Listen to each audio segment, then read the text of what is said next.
মদিনার অলিতে গলিতে চলছে আনন্দ উৎসব, ঘরে ঘরে বইছে অনাবিল খুশির জোয়ার। বাচ্চাদের জন্য প্রস্তুত করা হচ্ছে নতুন নতুন জামা কাপড়।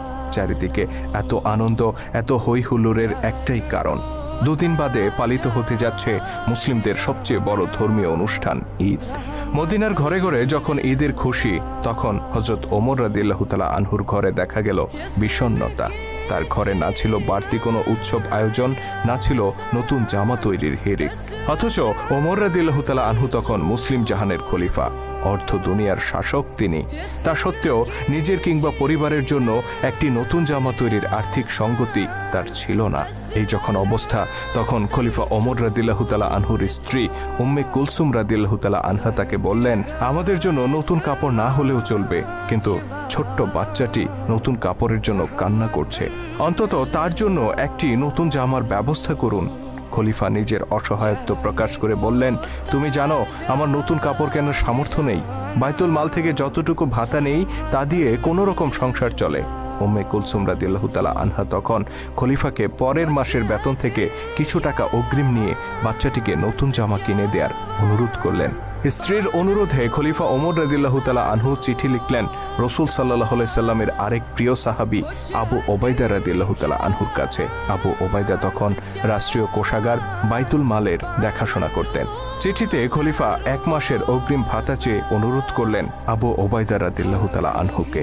সারা মুসলিম জাহানের খলিফা যিনি, অর্ধ পৃথিবীর শাসক যিনি, সেই ওমরের এমন চিঠি পেয়ে আবু ওবাইদা চোখের পানি ধরে রাখতে পারলেন না। তিনি কান্নায় ভেঙে পড়লেন। তবে তিনি নিজের এই আবেগকে নিয়ন্ত্রণ করলেন।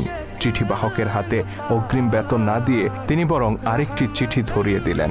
সেই চিঠি যখন হাতে পৌঁছল, খলিফা ওমর রাদিয়াল্লাহু তাআলা আনহু তা পড়তে শুরু করলেন। আমিরুল মুমিনিন, অগ্রিম বেতন বরাদ্দের জন্য 2টি বিষয়ে আপনাকে ফয়সালা দিতে হবে। প্রথমত, আগামী মাস পর্যন্ত আপনি বেঁচে থাকবেন কিনা। দ্বিতীয়ত, বেঁচে থাকলেও আপনি খলিফার দায়িত্বে বহাল থাকবেন কিনা। হযরত আবু ওবাইদা রাদিয়াল্লাহু তাআলা আনহুর এই চিঠি পাঠ করে হযরত ওমর রাদিয়াল্লাহু তাআলা আনহু অঝরে কাঁদতে শুরু করলেন। তিনি উপলব্ধি করলেন তিনি একা নন, বরং এই উম্মাহকে ন্যায়ের শাসন উপহার দেওয়ার জন্য আবু ওবাইদার মতো বহু বিশ্বস্ত সাহাবী আজও বেঁচে আছেন। ইনি সেই আবু ওবাইদা যার সম্পর্কে স্বয়ং আল্লাহর নবী বলেছিলেন, প্রত্যেক জাতির একজন বিশ্বস্ত অভিভাবক আছেন, আমার উম্মতের বিশ্বস্ত অভিভাবক হচ্ছে আবু ওবাইদা ইবনুল জাররাহ। চিঠি পড়ে খলিফা ওমর রাদিয়াল্লাহু তাআলা আনহু 2 হাত তুলে আবু ওবাইদার জন্য দোয়া করে বললেন, ইয়া আল্লাহ, আবু ওবাইদার উপর রহম করুন, তার হায়াত দীর্ঘায়িত করুন। অতঃপর তিনি নিজের সন্তানের কাছে গিয়ে বললেন, আমি মুসলিমদের খলিফা, এ কথা সত্য, কিন্তু আমি তো রাষ্ট্রীয় সম্পদের মালিক নই, সকল সম্পদের মালিক সাধারণ মানুষ। শিশুটি পিতার আর্থিক অসচ্ছলতাকে মেনে নিল আর নতুন জামা পাওয়ার ইচ্ছা পরিহার করল।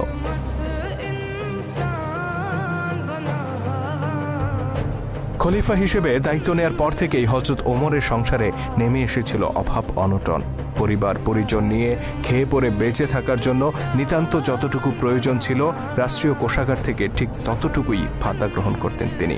সামান্য আরামায়েশ কিংবা সন্তানদের শখ আহ্লাদ পূরণ করার জন্য বাড়তি কোনো সুযোগ সুবিধা তিনি গ্রহণ করতেন না।